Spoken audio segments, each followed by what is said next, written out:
नमस्कार श्रोते हो. भारतीय मातृदेवतांचा इतिहास भाग 28 मध्ये आज आपण आहोत. भारतीय मातृदेवतांचा इतिहास ही मालिका मराठी दर्शन या चॅनलवर चालू आहे.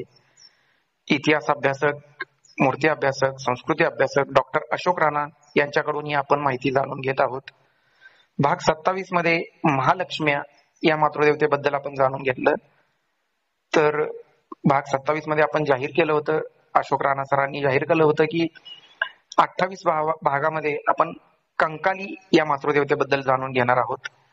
माझी श्रोत्यांना विनंती आहे, श्रोते हो, तुम्ही डॉक्टर अशोक राणा यांची पुस्तकं जी आम्ही व्हिडिओमध्ये दाखवत आहोत ती जरूर मागवा, वाचन करा, त्यावर चिंतन करा, आपल्या चिकित्सक बुद्धीनं त्यावर विचार करा, आपल्या प्रतिक्रिया कळवा आणि त्याचबरोबर मराठी दर्शनवरील पॉडकास्ट मधील प्रत्येक एपिसोड पहा. आणि आजच्या भागामध्ये आज माहिती पाहणार आहोत मातृदेवता कंकाली. तर नमस्कार सर. नमस्कार. नमस्कार. कंकाली या मातृदेवतेबद्दल काय सांगता येईल? हो, कंकाली हा शब्द जो आहे त्याचा वेगळा अर्थ आहे. कंकाल म्हणजे सापळा, हाडाचा सापळा. आणि हाडाच्या सापळ्याशी संबंधित मातृदेवता आपण यापूर्वी चामुंडा पाहिली होती. आणि ती म्हणजे पार्वतीचं रूप म्हणून मानलं गेलं, पण स्वतंत्र तिचं अस्तित्व आहे. तर पण हा अर्थ डावलून इतर अर्थ सांगण्याचा प्रयत्न पुराणिकांनी केलाय. कंकाली ही जी मातृदेवता आहे तिचा समावेश 64 योगिनींमध्ये आहे. योगिनी ही जी परंपरा आहे ती योग मार्गातली आहे, पण त्यातल्या तंत्र मार्गातली आहे. तर त्यामध्ये कंकाली नावाची एक शक्ती देवता अतिशय महत्वाची आहे. तिच्याबद्दल एक कथा जी पुराणिकांनी सांगितली आहे ती पाहूया आपण. कळसाने देवकीची 7 मुलं ज्या शिळेवर आपटून ठार केली त्या शिळेला कंककाळी असं म्हणतात. कंककाळीचं परिवर्तित रूप म्हणजे कंकाली होय, अशी एक व्युत्पत्ती आहे. दुसरी व्युत्पत्ती अशी की कळसाची आराध्य देवता म्हणून ज्या काली मातेला कंस काली या नावाने ओळखलं जात असे तीच पुढे कंकाली म्हणून प्रचलित झाली. कंसाच्या हातून निसटलेली वसुदेव देवकीची मुलगी हीच आदिमाया मानली गेली परंपरेने. ती ही कंकाली होय असं या कथेत सांगितलंय. या सगळ्या कथा ज्या आपण पाहिल्या त्यात मूळ अर्थापासून दूर जाण्याचा प्रयत्न पुराणिकांनी केलेला आहे. पण कंकाल हा शब्द अतिशय महत्वाचा आहे. आणि 64 योगिनीच्या स्कंद पुराणाच्या काशीखंडात आलेल्या यादीत तिला कंकाली म्हटलंय. स्कंद पुराणात जी काशीखंड आहे, काशीखंड शिवपुराणात सुद्धा आहे, पण स्कंद पुराण हे प्रामुख्याने कार्तिकीयाचं आहे आणि त्याच्यामध्ये काशीखंड आहे. काशी या शिवाच्या तीर्थस्थानाला महत्व देणारे अनेक खंड अनेक ठिकाणी सापडतात आणि अनेक प्रकरण सापडतात. तर या ठिकाणी किंकाळी या शब्दाशी संबंध जोडण्याचा प्रयत्न केलेला आहे. अशी एक कथा आहे की शिव आपला कळस जो आहे त्याचा वध हा वसुदेव देवकीच्या होणाऱ्या मुलाच्या हातून होईल असं नारदांनी सांगितलं. आणि त्यामुळे त्यांनी तिचे सगळे मुलं 8व्या की 9व्या अवतारामध्ये जे 8व्या मुलाच्या रूपात कंस हा मारला जाईल अशी कथा सांगितल्यामुळे त्यांनी प्रत्येक मुलं मारलं. आणि मग 8वा जो होता तो मुलगा होता कृष्ण, ज्याचा आपण आता भगवान कृष्ण वगैरे वगैरे असा उल्लेख करतो. तर त्या ठिकाणी जी मुलगी आणली गेली ती यशोदेची मुलगी आणली गेली वसुदेवानी, आणि वसुदेवानी स्वतःचा मुलगा तिकडे नंद यशोदेच्या हवाली केला अशी कथा आहे. तर त्या ठिकाणी जी मुलगी त्यांनी पाहिली आणि त्याने तिला दगडावर आपटलं आणि तिची किंकाळी जी निघाली अवकाशामध्ये आणि उंच उडाली वगैरे वगैरे कथा, अद्भुत कथा आहेत. तर त्यातून ही कंकाळी हा अर्थ निघाला असं सांगण्यात येतं. म्हणजे कृष्णाच्या अगोदरचा अपत्य होतं ते, असं ती मुलगी जी होती वसुदेव आणि देवकीची ती कृष्णाचा ती म्हणजे नंद यशोदेची मुलगी होती. नंद यशोदेची मुलगी होती, पण वसुदेवाने ज्या कृष्णाला रात्री त्या पावसामध्ये नंद यशोदेकडे नेलं आणि नंतर तिथून तिला मुलगी झाली ती यशोदेला, ती इथे आणली आणि ती मारली गेली. तिला कंकाळी असं म्हटलं गेलं कारण किंकाळी फोडली तिने. अच्छा. म्हणून तिला महामाया सुद्धा म्हणतात. ती लहान मुलांची आदला बदली केली म्हणजे. आता चोऱ्या होतात तर मुलांच्या अधिकृत केलेली अदला बदल आहे ही, ह्या चोरी नाही म्हणतायत. अर्थात ही कथा आहे. कथा आहे. सर, कंकाल मूर्ती शिव हा एक मुद्दा दिला आहे तुम्ही पुस्तकामध्ये, मी ते चाळतानाच जाणवलं मला, तर त्याबद्दल काय सांगता येईल? तर आता खरं म्हटलं म्हणजे हे जे कंकाल आहे ना, हे पूर्वज पूजेचं प्रतीक आहे. म्हणजे आता पुस्तकामध्ये त्याचा विस्तार नाहीये, पण या पुस्तकात जो लेख समाविष्ट आहे तो साधारणतः 12-13 वर्षापूर्वीचा आहे. आणि नंतर मग मी ह्या कंकाल किंवा भूतपिशाचे याचा अभ्यास स्वतंत्रपणे करायला लागलो तेव्हा लक्षात आलं की आपल्या भारतामध्ये आणि जगाच्या पाठीवर सर्वच प्राचीन धर्मामध्ये, प्राचीन संस्कृतीमध्ये पूर्वज पूजा करण्याचा एक वेगळा प्रकार होता. त्यामध्ये म्हणजे प्रेत पूजा त्याला म्हणतात. गाडलेलं प्रेत आहे ते बाहेर काढायचं, त्याची पूजा करायची, काही दिवस ठेवायचं आपल्या घरात आणि परत पुन्हा त्या ठिकाणी काढायचं. म्हणजे दफनाची परंपरा ज्या ज्या समाजामध्ये त्या त्या ठिकाणी प्रेत पूजेला अतिशय महत्वाचं स्थान आहे. म्हणून स्मशान हे ज्या ठिकाणी दफन होतं त्या स्मशानाला अतिशय पवित्र स्थान असं मिळालेलं आहे. जसं आता ख्रिश्चन लोक दफन करतात त्यांच्या ग्रेव्हयार्ड मध्ये, तर त्या ठिकाणी दर्शनाला जातात. म्हणजे दरवर्षी आपल्या पूर्वजांच्या जे काढलेले गेलेले, दफन केलेले आपले पूर्वज आहेत त्यांच्या पूजेसाठी, प्रार्थनेसाठी जातात. तसंच आता इस्लाममध्ये सुद्धा अशी एक समजूत आहे किंवा केव्हा तरी ह्या सगळ्या मेलेल्या लोकांच्या बद्दलचा निर्णय लागेल, त्याला कयामत का दिन म्हणतात, आणि मग स्वर्गात पाठवायचं त्याला की नरकात पाठवायचा निर्णय ईश्वर घेईल. तोपर्यंत त्यांचं मूळ प्रेत जे आहे ते जपून ठेवलं पाहिजे. तर ही जी परंपरा, दफनाची परंपरा आहे, त्या कब्रिस्तानला सुद्धा मुस्लिम लोक अतिशय पवित्र मानतात. तर अशा तऱ्हेने ही दफन विधी ज्या समाजामध्ये त्यातली ही परंपरा असली पाहिजे, कंकालाची पूजा. आता कंकाल म्हणजे सापळा, हाडाचा सापळा, ज्यात कवटी सुद्धा आहे आणि आपले हात पाय सगळे शाबूत म्हणजे हाडच आहेत फक्त, आणि त्याची पूजा करण्याची पद्धत आपल्याकडे प्राचीन काळापासून होती. कारण त्याच्या मूर्ती काही ठिकाणी सापडतात. तामिळनाडूमध्ये तिथल्या काली मातेच्या मंदिराच्या बाहेर 2 कंकाल मूर्ती आहे, त्याला भूत म्हटलंय त्यांनी. आता भूत आणि पिशाच शब्द वापरले की आपण घाबरतो. भूतचा अर्थ साधा आहे, जन्मलेले किंवा मृत पावलेले आपले पूर्वज. ही पूर्वज पूजेची परंपरा आहे. त्यातून कंकाल मूर्ती, शिवाजी कंकाल मूर्ती ही प्रचारात आली असावी असं माझं मत झालंय. पण त्याची कथा पुराणांनी सांगितली आहे, ती पाहू आपण. काही ऋषी एकदा ब्रह्मदेवाकडे जगाचा करता कोण असा प्रश्न विचारण्याकरता गेले. त्यावेळी मी जगाचा करता असं तो म्हणाला, म्हणजे ब्रह्मदेव म्हणाला. तर शिवाने ते ऐकून त्याला तो खोटं बोलतोस असं म्हटलं. तर ब्रह्मदेवाने तो आरोप फेटाळला, तो मी खोटं नाही बोलत. त्यामुळे संतापलेल्या शिवाने त्याचं 5वं मस्तक तोडलं. म्हणजे शिवाला, आपल्या ब्रह्मदेवाला 5 मस्तकं होती, त्यातलं 1 मस्तक तोडलं आणि 4 मस्तकं राहिली, असा एक समज असल्यामुळे अनेक प्रकारच्या कथा या 5व्या मस्तकाबद्दल आहे. म्हणजे एक कथा अशी आहे की तो पार्वतीकडे पाहायला लागला कामुक नजरेने म्हणून ते शिवाने तोडलं, अशी सुद्धा कथा आहे. पण या ठिकाणी ब्रह्मदेव बीज सृष्टी करता असं स्वतः म्हणतो, हे की शिवाला आवडलं नाही. म्हणजे शिव आणि ब्रह्मदेवाच्या संप्रदायामधला हा संघर्ष आहे. अजूनही अनेक लोक असं मानतात की ब्रह्मदेव सृष्टीचा निर्माता आहे. म्हणजे तो समज जास्त दृढ यासाठी झाला की पुराणांनी वारंवार सांगितलेला आहे. तर अशा तऱ्हेचा हा संघर्ष व्यक्त करण्याकरता अशा तऱ्हेची मिथकं तयार करण्यात येतात. आता हे जे ब्रह्मदेवाचं 5वं मस्तक आहे त्याची जी हत्या झालेली आहे ती स्त्री रूपाने शिवाच्या मागे लागली. स्त्री रूपाने लागली म्हणजे मातृसत्ताक परंपरेच्या लोकांनी शंकराच्या विरोधात किंवा शंकराच्या उपासकाच्या विरोधात केलेला संघर्ष अशा तऱ्हेने कथेमध्ये सांगितलाय.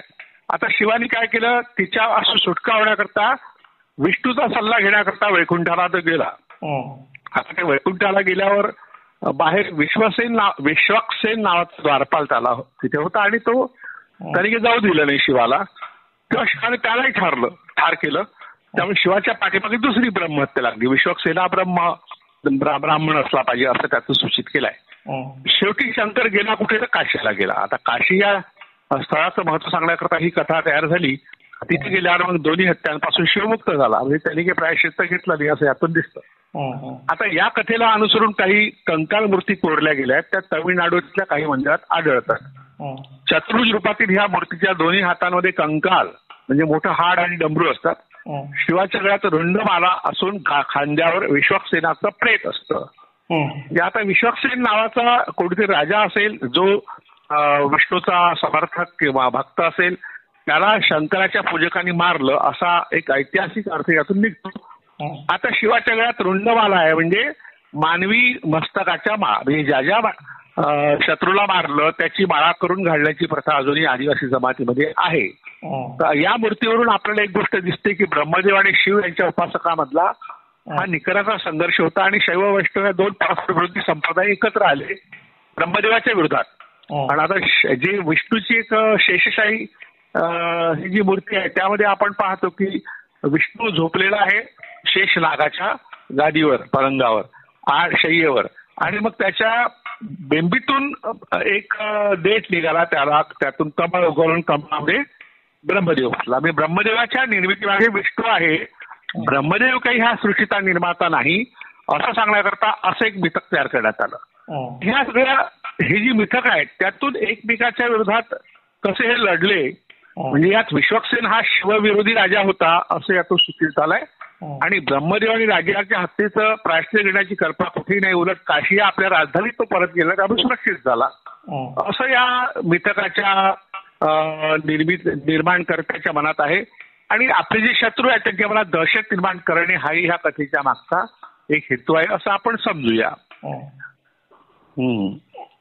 तर ह्या कथा आज पण सांगितल्या जातात का पोथी पुराणात? म्हणजे काही तुम्ही संशोधन करून फक्त हे आता ह्याचा संदर्भ नाही, आता ज्या ठिकाणी ह्या परंपरा आहे कंकाळीची परंपरा ज्या ठिकाणी असेल जसं मथुरेला कंकाली टिळा नावाचं ठिकाण आहे तिथे कंकाळीची मूर्ती आहे. भारतात बऱ्याच ठिकाणी कंकाळीच्या मूर्ती आहेत. ज्या ज्या ठिकाणी कंकाळीच्या मूर्ती आहेत त्या त्या देवस्थानामध्ये त्या तीर्थस्थळामध्ये या कथा सांगितल्या जातात, इतर ठिकाणी नाही सांगितले जात.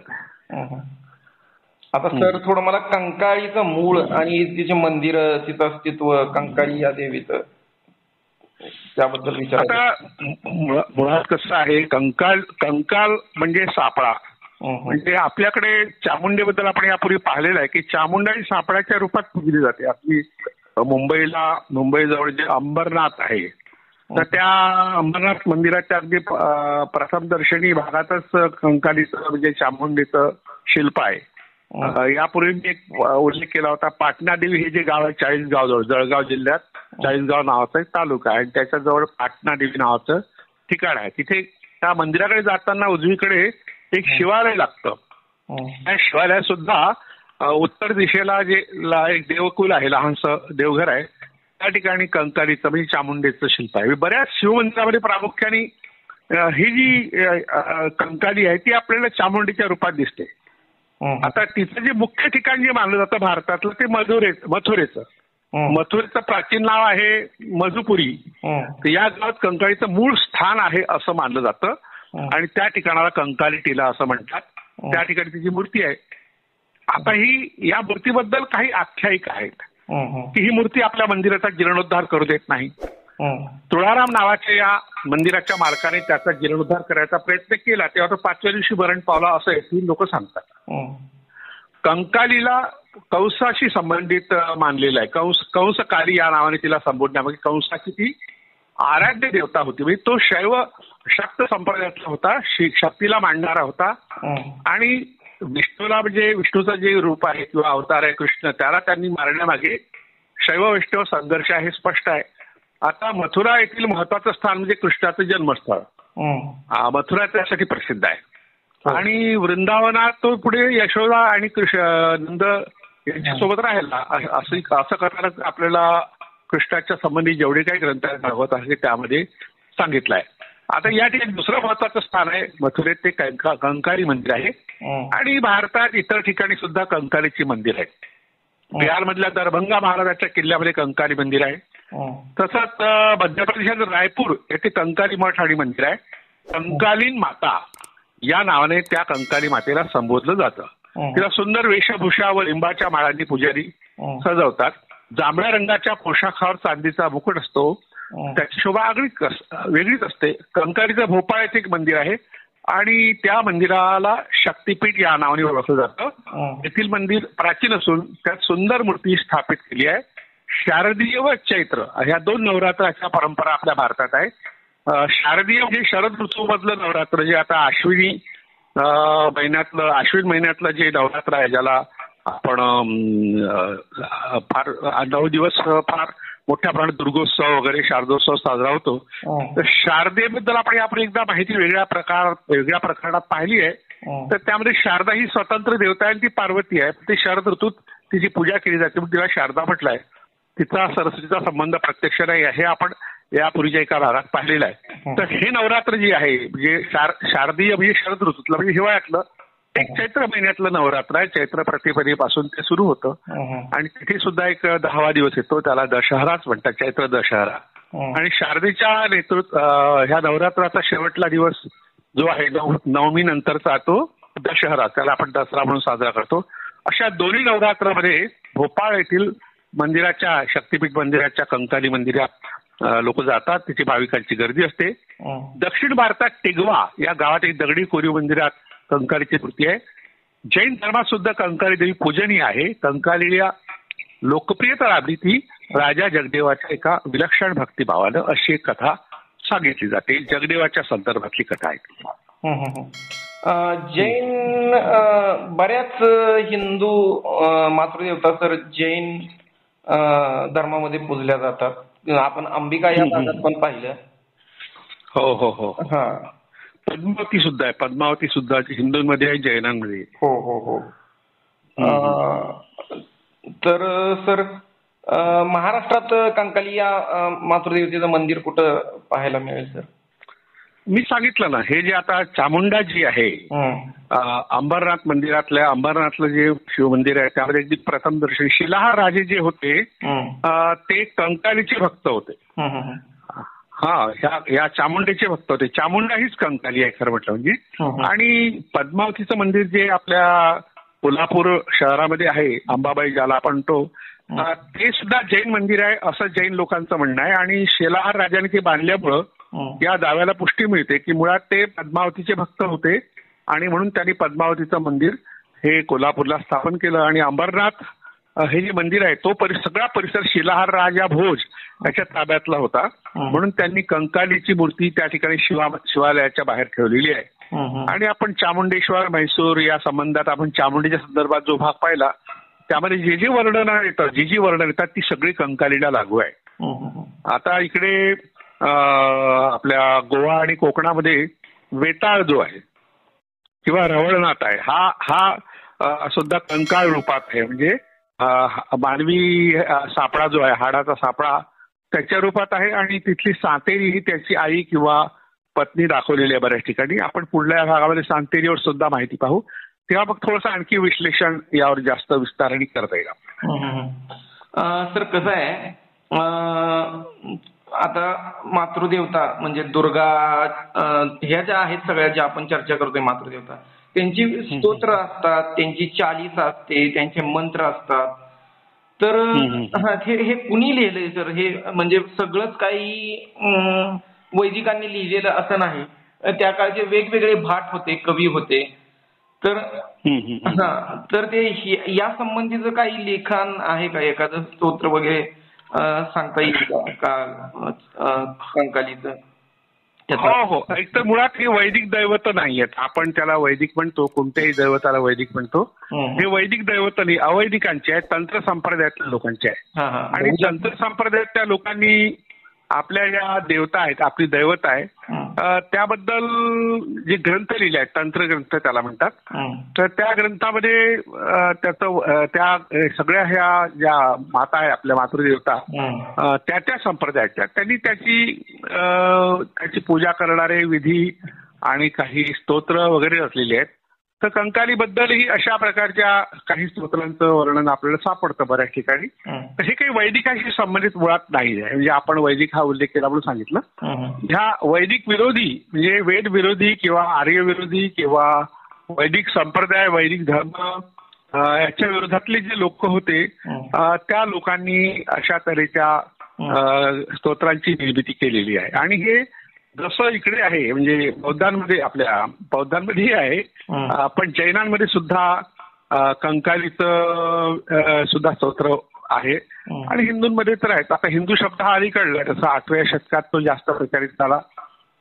त्याच्या आधी 4थ्या शतकात हिंदू शब्द हा धर्माशी संबंधित नाहीये, पण तो सिंधू नदीच्या पलीकडे राहणारे लोक, डारायस जो होता राजा म्हणजे पर्शियन राजा, त्याच्या एका शिलालेख हिदुश हा शब्द आढळतो. तो सिंधू नदीच्या पलीकडे राहणारे लोक या अर्थी.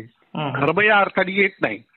आणि मेरुतंत्र हा जो ग्रंथ आहे 8व्या शतकातला त्यामध्ये हिंदू शब्द आहे आणि त्या ठिकाणी मात्र थोडंसं धर्माकडे झुकणारा हा शब्द आहे. आणि 11व्या शतकाच्या पूर्वार्धात इसवी सन 1030 मध्ये अल्बेरुनींनी जे किताब हिंद ग्रंथ लिहिला त्याच्यामध्ये हिंदू शब्द हा लोकांसाठी आहे, धर्मासाठी नाही. धर्म म्हणून हिंदू असा काही धर्म अस्तित्वात नाही आहे, पण आपण तो वापरतो. म्हणजे शैव आहे, शाक्त आहे, वैष्णव आहे, गाणपत्य आहे, या सगळ्यांना आपण हिंदू म्हणून संबोधतो. जसं आता हिंदू कोड बिल बाबासाहेब आंबेडकरांनी तयार केलं त्यात अनेक म्हणजे बौद्धांचाही समावेश आहे, जैनांचाही समावेश आहे, शीखांचाही समावेश आहे.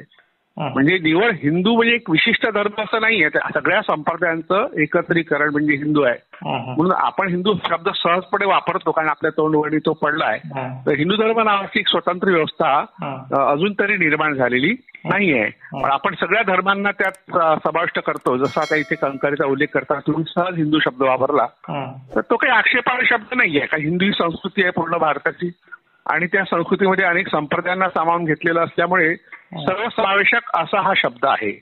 तर ही कंकाली जी आहे ही सुद्धा शाक्त धर्माची, शाक्त तंत्राची देवता आहे. शाक्त धर्मामध्ये तंत्र वेगळं आहे आणि स्वतंत्र शाक्त धर्म किंवा शाक्त संप्रदाय हा वेगळा आहे. बरेच अभ्यासक किंवा एकंदर साधारण वक्ते सुद्धा किंवा लेखक सुद्धा शाक्त म्हणजे तंत्र असा अर्थ घेतात. सगळ्या ठिकाणी तंत्र नाही आहे. तंत्रामध्ये प्रामुख्याने काही गुप्तविधी असतात आणि म्हणून त्या तंत्राबद्दल तिरस्कार निर्माण करण्याकरता अशा प्रकारची विधानं काही लोक करत राहतात. कारण त्यांच्या विधीला विरोध झालेला आहे बरेचदा, म्हणून ते गुप्तपणे काही विधी करतात. सर हे पुस्तक चालताना थोडंसं मला जाणवलं की या संबंधीचे म्हणजे कंकाली संबंधीचे काही शिलालेख, काही कोरीव काम, नक्षीकाम हे यवतमाळ जिल्ह्यात थोडं जास्त आहे. असं यवतमाळ जिल्ह्यातील लालखेड, महागाव, कसबा, चिकणी, लोहारा, त्याचबरोबर डोंगरगाव इथं शिलालेख आहे असं तुम्ही सांगितलंय. तुम्हाला ते संशोधन करताना थोडं जवळ असल्यामुळं जास्त हे जाणवलं असेल तुमच्या भागात. नाही, हे जी ज्या शिलालेखाचा तुम्ही उल्लेख केला आहे ते शिलालेख कंकाली बद्दलचे नाही आहे. कंकाली मंदिराचा कंकाली जी मातृदेवता आहे त्या मातृदेवतेचा जो भक्त होता जगद्देव पवार, त्याचा उल्लेख जगद्देव पवार किंवा परमार हा वंश जो आहे तो मुळात चित्तोडगडचा आहे. चित्तोडगडचे मोरी परमार. तर या मोरी परमारांनी पूर्ण भारतभर राज्य स्थापन केली. त्यात त्यांचं जे माउंट आबू हे जे ठिकाण आहे राजस्थान आणि गुजरातच्या मध्ये, तर तिथून त्यांचा प्रारंभ सांगितला जातो आणि पुढे मग ते लोक उज्जैनला आले. एक शाखा त्यांची उज्जैनवरून राजा भोज हा जो परमार राजा अतिशय प्रसिद्ध आहे. तर त्यांनी धार हे जे मध्य प्रदेशातलं गाव आहे आता जिल्ह्याचं ठिकाण आहे तर तिथे आपली राजधानी आणली आणि त्याचा जो पुतण्या होता परमार वंशातला जगद्देव, हा राजा भोजचा जो मुलगा भाऊ होता उदयादित्य त्याचा मुलगा होता. तर त्याच्याशी संबंधित कंकालीच्या कथा जास्त आहेत. तर याच्याबद्दलची एक माहिती अशी आहे की तो अतिशय पराक्रमी होता आणि आपल्या पराक्रमाच्या बळावर त्यांनी गौड, अंग, कलिंग, आंध्र, कांगडा इत्यादी प्रदेशावर आक्रमण करून विजय मिळवला. कलचुरी राजा यशकर्ण याचाही त्याने पराभव केला. पंजाबचा सुभेदार महमूद याने उज्जैनवर स्वारी केली, त्या जगद्देवाने त्याला परतावून लावलं. चालुक्य राजा विक्रमादित्य 6वा हा दक्षिणेतला, आज आपण कल्याणीचे चालुक्य म्हणतो. कल्याणी हे जे गाव आहे ते लातूर आणि उस्मानाबाद जिल्ह्याला लागू पडतं आणि तिथे आता त्याला बसव कल्याण आपण म्हणतो. तर तिथे जे चालुक्य राजे होते त्यातला विक्रमादित्य हे बिरुद मिरवणारा 6वा सोमेश्वर याच्यासोबत त्यांनी द्वार समुद्रावर स्वारी केली आणि त्याला होयसळांनी हरवलं. तर चालुक्य राजा कर्ण याच्याशी जगद्देवाचा अंबू पर्वताजवळ युद्ध झालं. माउंट आबूचा उल्लेख मी केला. तर या युद्धात त्यांनी कर्णाचा पराभव केला आणि तिथलं राज्य त्यांनी मिळवलं, पण त्यांनी राज्य आपला मोठा भाऊ नरवर्मा याला इसवी सन 1093च्या सुमारास दिलं. आपल्या कर्तबगारीने तो चालुक्य विक्रमादित्य दरबारात स्थान मिळवून राहिला. त्याचा जो उल्लेख आहे तो प्रबंध चिंतामणी या नावाच्या ग्रंथात आहे. त्यांनी म्हटलंय की जो लेखन करणार आहे त्यांनी म्हटलंय विक्रमादित्याने त्याला काही प्रदेशाचं राज्य दिलं होतं आता ज्या प्रदेशाचा उल्लेख या ग्रंथामध्ये आहे तो प्रदेश म्हणजे पश्चिम विदर्भाचा काही भाग. यवतमाळ जिल्हा आहे, अमरावती आहे आणि अकोला जिल्हा आहे आणि बुलढाणा जिल्हा आहे. आता अलीकडे वाशिम जिल्हा झाला आहे. हा पश्चिम विदर्भाचा जो भाग आहे तो त्याच्या ताब्यात होता. चंद्रपूर जिल्ह्यात त्याची राजधानी होती प्रामुख्याने. चंद्रपूर जिल्ह्यातल्या गडचांदूर हे जे ठिकाण आहे तिथे एक किल्ला आहे, त्या माणिकगड किल्ला आहे. तर त्या तिथे गडचांदूरचा किल्ला त्याला म्हणतात. तिथे जगद्देवाने राजधानी स्थापन केली आणि पुढे काही काळ विदर्भात परमार राजांनी राज्य केलं, दक्षिण भारतातही राज्य केलं. या परमार राजवटीत गडचिरोली जिल्ह्यातले अतिशय प्रसिद्ध मार्कंडी देवालय आहे त्यांनी निर्माण केलं. बुलढाणा जिल्ह्यातील सातगाव, साकेगाव, कोठली, धोत्रा, लोणार, मेहकर, अमरावती जिल्ह्यातील लासूर, अकोला जिल्ह्यातील बार्शी टाकळी, शिरपूर, यवतमाळ जिल्ह्यातील लालखेड, महागाव कसबा, चिकणी, लोहारा, नागपूर जिल्ह्यातील आदासा, रामटेक, व्याहाळ, भंडारा जिल्ह्यातील अडार, गणेशपूर, भंडारा, चंद्रपूर जिल्ह्यातील गडचांदूर, राजुरा, माणिकगड, भद्रावती, भटाळा, वरामहाल, आमगाव इत्यादी ठिकाणी सुंदर कोरीव नक्षीकामाने समृद्ध अशी जी मंदिरं निर्माण झाली, ती मंदिरं निर्माण करण्यात या राजा जगद्देवचा फार मोठा वाटा आहे. त्याच्या शिलालेखाचा तुम्ही उल्लेख केला आहे. ते मी धर्मापुरीला गेलो होतो काही वर्षापूर्वी, 2-3दा गेलो. तर तिथे त्यांनी जे मंदिर बांधलं आहे अतिशय सुंदर मंदिर आहे. यवतमाळ जिल्ह्यात डोंगरगाव हे गाव आहे महागाव तालुक्यात, तिथे त्याचा शिलालेख सापडला. आता तो तलावात गेलेला आहे. आणि यवतमाळ शहराला लगत लोहारा जे गाव आहे तिथलं जे मंदिर आहे शिवमंदिर ते सुद्धा त्यांनी बांधलं असं मानलं जातं. आता हा कंकाली चा भक्त असल्यामुळे त्याच्याबद्दल अशी कथा आहे. आता ही कथा आहे नुसती आख्यायिका आहे की त्यांनी कंकाली देवीला खुश करण्याकरता आपला शिर तिला अर्पण केलं. आता ह्या आपलं शिर तर आपण कापू शकत नाही पहिली गोष्ट, आणि कापून ते अर्पण करणं हे तर कठीणच आहे, कारण डोळे सुद्धा तुमचे गेले असतात, तुम्ही कसं काय अर्पण करणार. पण अशा प्रकारच्या दंतकथा किंवा मिथक अनेक भक्तांच्या संबंधात प्रचलित आहे. एक विश्वासराव प्रशस्ती नावाचं पुस्तक मला आणायचे मिळालं त्या ठिकाणी. त्याच्यामध्ये करिराम भाट नावाचा भाट आहे. त्यांनी जी कथा सांगितली आहे जगद्देवाची, मालवधरणी माह धार नगर राजधानी वीर तखत कुमार कीर्त जगदेव कहाणी. म्हणजे धार ही मालवभूमीची राजधानी आहे, पवारांची राजधानी, तिथे पवारांचं सिंहासन आहे. आणि जगद्देवाने कालिकेस म्हणजे कंकाली शिर अर्पण केल्याची कहाणी प्रचलित आहे. अर्थात या पुस्तकाला काही अर्थ नाही. आम्ही गेल्या वर्षी आल्याचे हे मंदिर पाहिलं धार या शहरातलं. त्याला कालिका म्हणतात, गड कालिका. गडावर म्हणजे उंचावर असल्यामुळे गड कालिका. म्हणजे कालिका आणि कंकाली या एकच मात्र देवता आहे. आणि कालिका पुराण नावाचं एक पुराण जैनांमध्ये आहे, ते अतिशय प्रचलित आहे. आणि त्यातल्या दिगंबर जैन जे आहे ते दिगंबर जैन हे तिचे उपासक आहेत. अशा तऱ्हेने जैनांनी जास्त तिला स्वीकारलं, बौद्धांनी तिबेटच्या बौद्धांनी स्वीकारलं आणि नेपाळमधल्या बौद्धांनी तिला स्वीकारलेलं आहे. तर ते विषय प्रामुख्याने ते स्वीकारण्याचं कारण असं आहे की दोन्ही धर्मामध्ये जैन आणि बौद्ध धर्म असे दोन्ही धर्म कसे आहेत, ते अहिंसेला मानणारे, अहिंसेचे समर्थक आहे. पण दोन्हीमध्ये कापालिक हा संप्रदाय त्या शिरला. किंवा कापालिक संप्रदायाचा स्वीकार जेव्हा बौद्धांनी केला तेव्हा कंकाली ही देवता त्यांच्या खाली. आता कापालिक म्हणजे काय, नरकपालाला आपल्याला आपल्या गळ्यात ठेवणे. जसं का आता कंकालिपा नावाचा एक सिद्ध आहे, त्याचं थोडंसं आपण वर्णन पाहूया. तंत्र संप्रदायात जी योगिनीचं सन्मानाचं स्थान आहे, सिद्ध योगी सुद्धा त्यात महत्वाचे आहे. योगिनीची संख्या 64 आणि सिद्धांची संख्या 84 मानली जाते. अशा 84 सिद्धांपैकी 7व्या क्रमांकाच्या सिद्धांचं नाव कंकालिपा आहे. त्याला कोंकलिपा किंवा कंकरिपा या नावाने संबोधलं जातं. तर शूद्र मानल्या गेलेल्या जातीतील असून मगध म्हणजे बिहारचा रहिवासी होता असं म्हटलं जातं. तंत्र संप्रदायामध्ये वैदिकांच्या वर्णव्यवस्थेला काही स्थान नव्हतं, अस्पृश्यतेला स्थान नव्हतं आणि स्त्रियांना अतिशय महत्वाचं स्थान होतं. या कंकालिपा नावाच्या सिद्धांनी सहजानंद स्वभाव या नावाचा ग्रंथ लिहिला.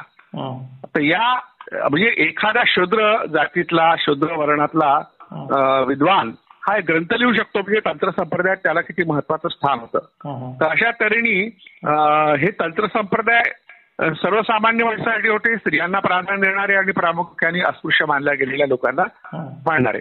तर अशा या संप्रदायामध्ये कंकालिपा नावाचा सिद्ध होऊन गेला अशी कथा येते.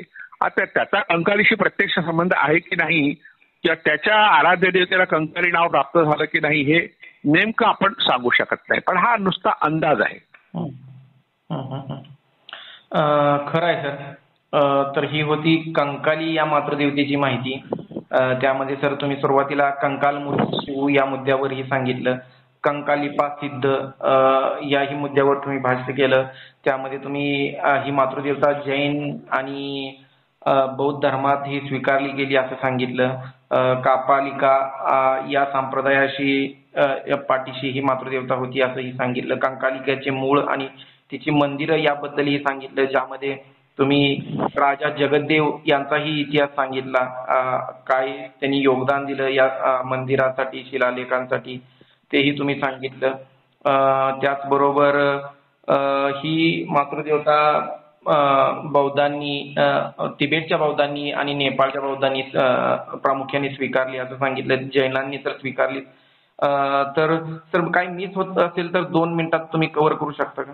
म्हणजे आता कसं आहे की ही जी कंकाली हे प्रसिद्ध नाव जे पडलं 2-3 कारणांनी मी सांगितलं की जगदेव परमाराने तिला आपलं दैवत बांधलं.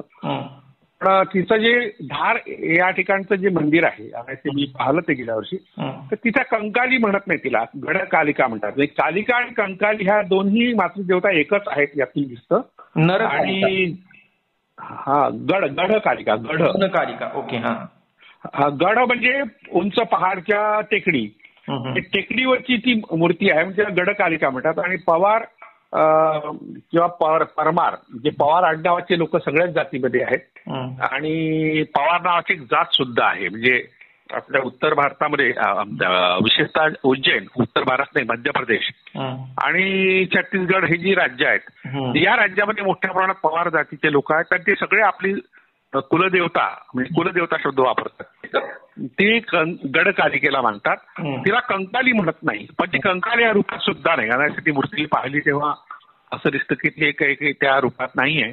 तर कंकाली हा कापालिकातला शब्द असावा. कापालिक हा जो संप्रदाय होता त्यामध्ये आपल्या शत्रूंना मारून त्यांचे जे कवट्या आहेत त्याला नरकपाल म्हणतात. हे नरकपाल आपल्या गळ्यात हारासारखी घालायचे. जसं आता आपण कालिका माता जी पाहतो, जी प्रामुख्याने बंगालमधली, बंगाल, बिहार, ओरिसा या प्रांतातली आणि आता इतर ठिकाणी तिची मंदिर आहे, त्या ठिकाणी तिच्या गळ्यामध्ये नरकपालाचे माळा दिसतात. आता हे कापालिक लोक काय करायचे की ज्याला कापलं, मारलं, त्याच्या ह्या कवटीचे 2 तुकडे करायचे. एका तुकड्याचा वापर भिक्षा पात्रासारखा करायचा. भीक मागण्याकरता ते हे नरकपाल वापरत होते. त्यातच ते दारू पित होते, त्यातच पाणी पित होते, त्यातच चहा पित असतील कदाचित, किंवा रक्त सुद्धा पित असतील. अशा तऱ्हेने हा किळसवाणा प्रकार आहे.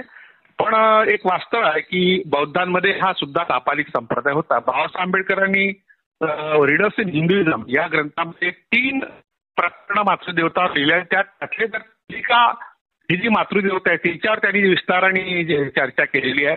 आणि त्यात जे विधी होते, त्या धर्मातले विधी होते, त्या विधीचं वर्णन त्यांनी केलं आहे. कालिका पुराणात जो रुधिराध्याय आहे, त्या रुधिराध्याय रक्त पिण्याची परंपरा, ते इतरही प्राणी ते कसे खात असत, देवीला कसे अर्पण करत असत, त्याचं विस्ताराने वर्णन केलं आहे.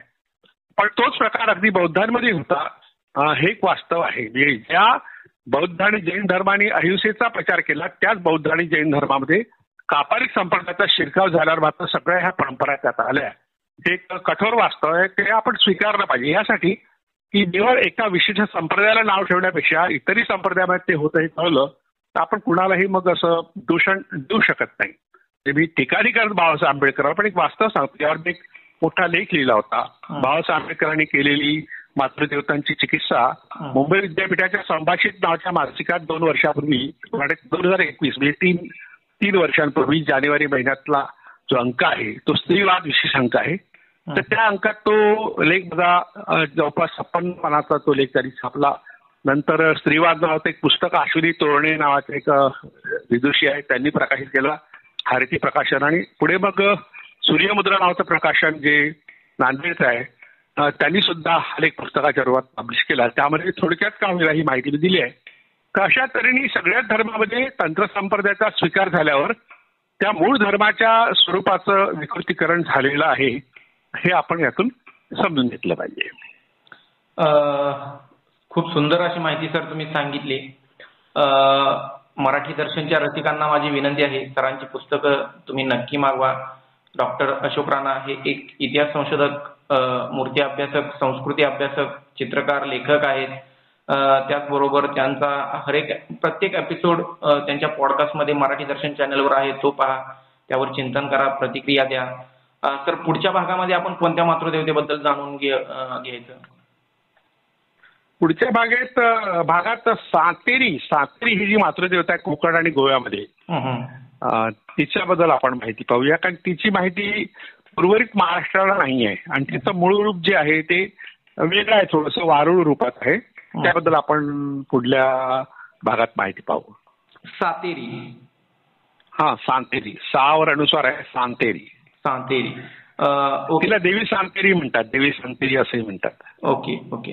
तर रसिकांनो, पुढच्या भागामध्ये भेटूया आपण सातेरी या मातृदेवतेबद्दल जाणून घेण्यासाठी. सर, वेळ दिल्याबद्दल खूप खूप धन्यवाद.